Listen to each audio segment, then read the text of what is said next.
We have here Six of Swords energy. Someone here to wants to move into the calmer water here with you guys. And with the Four of Wands energy, na sumisilip dito, maaring kung sino man tong person na to, nakapagpatayo na kayo rito ng support sa isa't isa. Like you've exchanged time, exchanged efforts already. So I think this is your person. Could be your husband, your wife, could be your boyfriend, girlfriend, someone na gusto mong pakasalan or baka kasal na kayo. So, let us see. Kasi medyo kung papansin mo, no, medyo madilim yung kapaligiran doon. So, it looks like someone here is with this temperance energy and yung vibe, no, nung Six of Swords kanina, it looks like someone here is nagiging patient with the situation here involving you guys. But at the same time, okay, this person here is not worried naman, pero a little bit sad. Yan. So, let us find out why.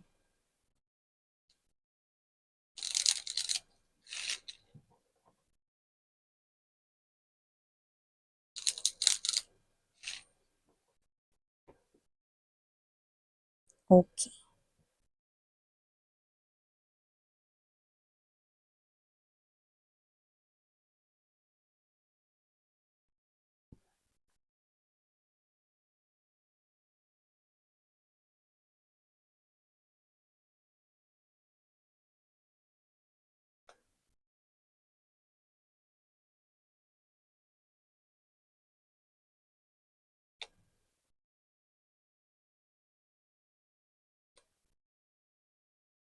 Justice right at the center of this reading.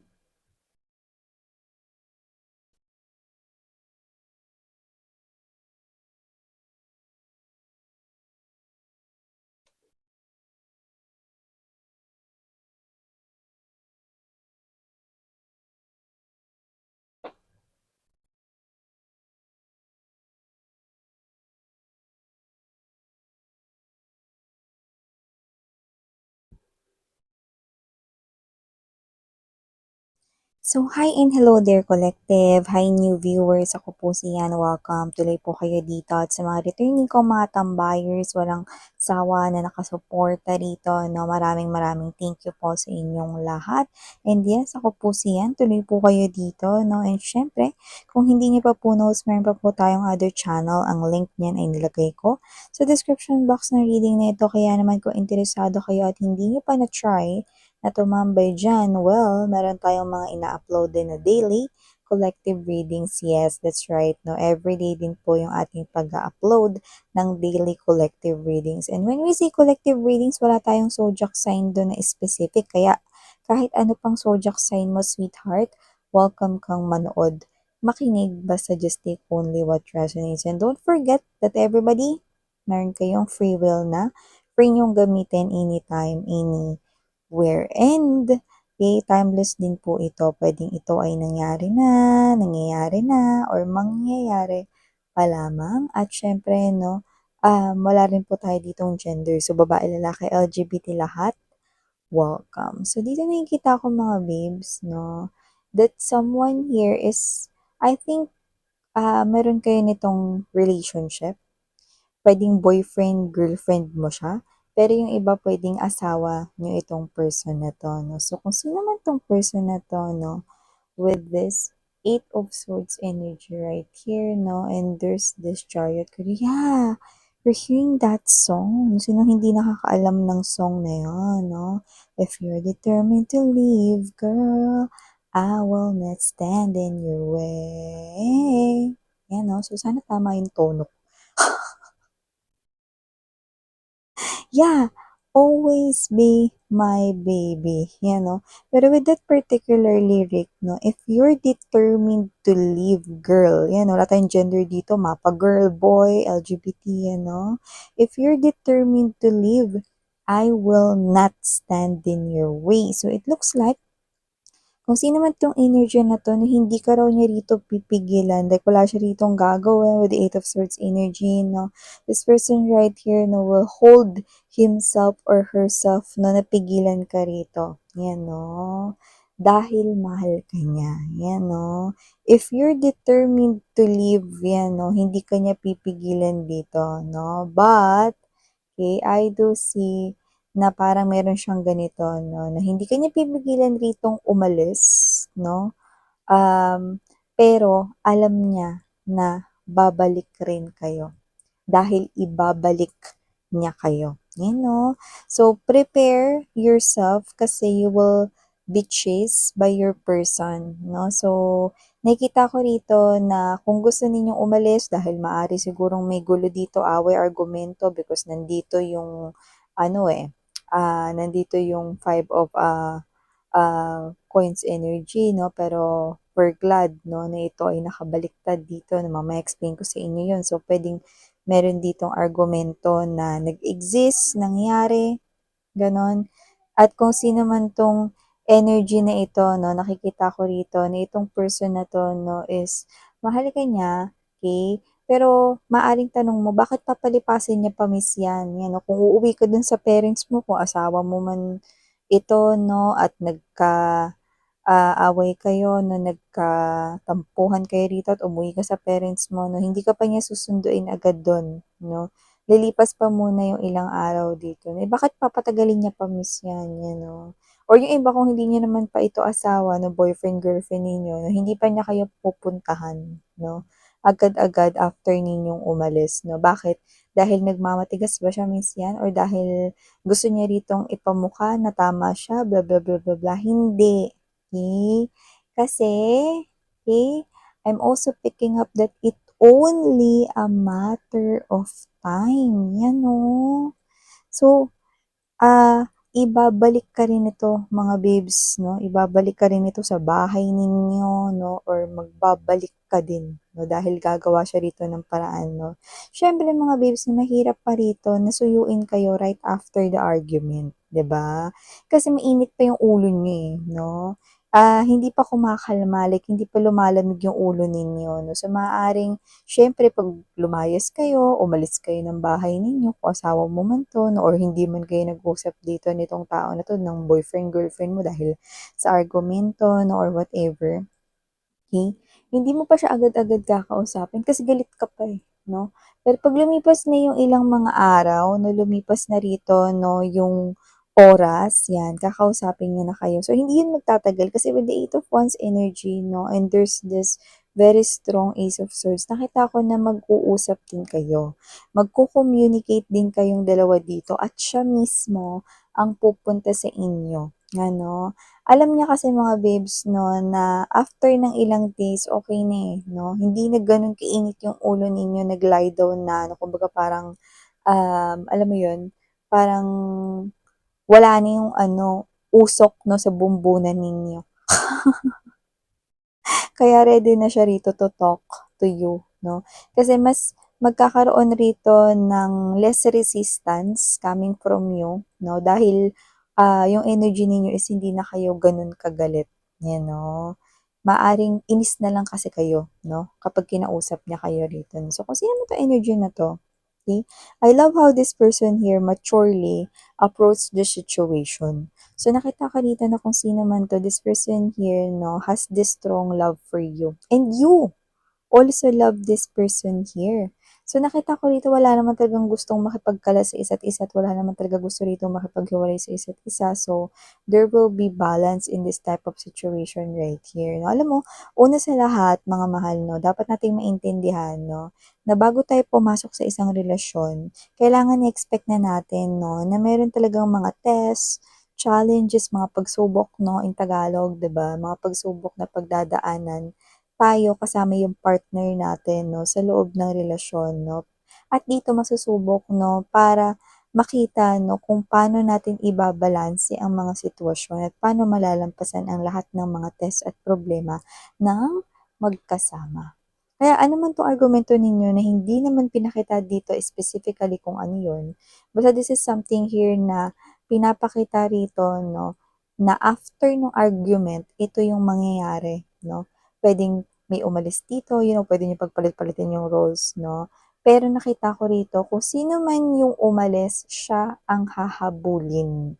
So nakita ko rito na hindi kayo rito mga babes na pababayaan na hindi kayo mag-usap ng matagal 'no. Actually, ilang araw lang ito 'no, bilangin niyo lang 'no, ilang araw lang ito nakikita ko rito 'no, na may pagkalma na sa energy ng kung sino man yung aalis 'no. At nakita ko rito 'no, 'di ba kapagka hindi ka na galit or hindi ka na gano'n kagalit 'di ba, mas naa-absorb mo yung sinasabi ng isang person 'no, yung ini-explain niya na parang ganito lang 'yan, 'di ba dati sa school 'pag pumapasok ka tapos meron kang klase ng 7 AM, tapos ang 7 AM na klase mo mathematics, eh, ayaw mo nun. Eh, nagpuyat ka kagabi antok ka, 'di ba? Bukod sa ayaw mo yung subject, ang aga-aga pa nun, inaantok ka. Tingin mo maintindihan mo yung subject, hindi, 'di ba? Parang ganun lang yun mga mahal 'no. Pero minsan 'di ba 'pag kumpleto yung tulog mo 'no, tapos mathematics yung unang subject mo sa morning ta's nakapag-almusal ka pa, kahit hindi mo favorite yung subject, "Ay teka parang naiintindihan ko, grabe ano 'to tumalino na ba ako ngayon?" Parang gano'n din dito 'no, 'pag nakikipag-away tayo na minsan napansin niyo ba, 'di ba? Minsan 'pag meron tayong nakakaaway na friends natin 'no, or nakakatampuhan na na kapatid or pinsan or whatever, 'di ba? Ilang araw lang 'no, wala na, okey na ulit 'no, kinakausap mo na ulit siya. Yung mga gano'ng klase ng energy. So, parang ganito lang din kayo.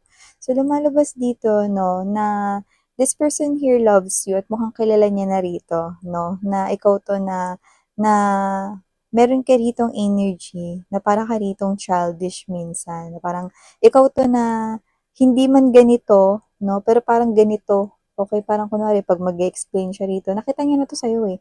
'Pag mag-e-explain siya rito puwedeng ikaw yung hindi nakikinig 'no, parang hindi ganito yung pinapakita mo pero parang ganito ka na, eh, bla bla bla bla bla bla bla bla, magsalita ka lang diyan, wala akong pakialam sa'yo, bla bla bla bla bla, wala akong naririnig. Parang gano'n 'no, parang gano'n yung energy mo 'no, everytime na mag-e-explain siya kapag galit ka pa, 'yan 'no. Gano'n yung naiisip niya rito 'no, and gano'n ko kayo nabo-view rito 'no. So even though you're not saying it na parang, "Ayoko makinig, ayoko magsalita ka, bla bla bla bla bla bla bla," 'yan 'no. Kahit na hindi mo yun sinasabi, vocally 'no or verbally I mean 'no, gano'n yung energy niyo. Okay? It's like you do not want to listen in whatever your person is about to say to you. So, it's useless. It's nonsense, 'di ba? So, alam niya na 'yun. Ngayon, maaaring sobrang galit ka dito 'no, at eto nagalit ka, so hindi ka puwede makausap rito ng maayos. So, sayang lang din yung time 'no, and ayaw niya rin dito na parang maramdaman mo na, yung pride niya or yung ego niya yung nakikipag-usap sa'yo. So, this person here na is letting you go and it just a matter of time, 'yan 'no. At saka siyempre you know that 'no, you know the title of the song? Hindi ko alam kung theme song niyo ba yun or whatever na basta, always be his or her baby at walang ibang baby tinutukoy na yun kundi ikaw. Ano ka ba 'no, baby. So, ganun ko kayo nakikita rito. So, nakikita ko dito susuyuin niya rin kayo. Ilang araw lang. So, expect niyo na 'yun. So, nakikita ko rin dito 'no, na muli kayo rito magiging okey. So, this person right here will now talk to you no, like ilang araw lang, okey?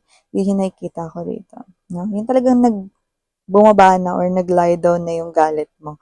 With this Knight of Pentacles energy and there's this Four of Swords right here, nakita ko rito na this person here will approach you, okay? Very humbly yung kanyang energy na napaka-humble ng energy niya rito, no? And this person right here, alam mo yung energy na hindi na rito importante kung sino yung may mistakes, pagkukulang, may pagkakamali, no? Whether kayo yun, whether siya yun, whatever, no? What important right here is to renew and restart this again, no? Na parang ceasefire na kayong dalawa with the Five of Coins in reverse position. So, nakita ko rito na magkakaroon rito ng balanse sa inyong connection, no? At hindi nyo na binablock, no? Itong inyong person, okay?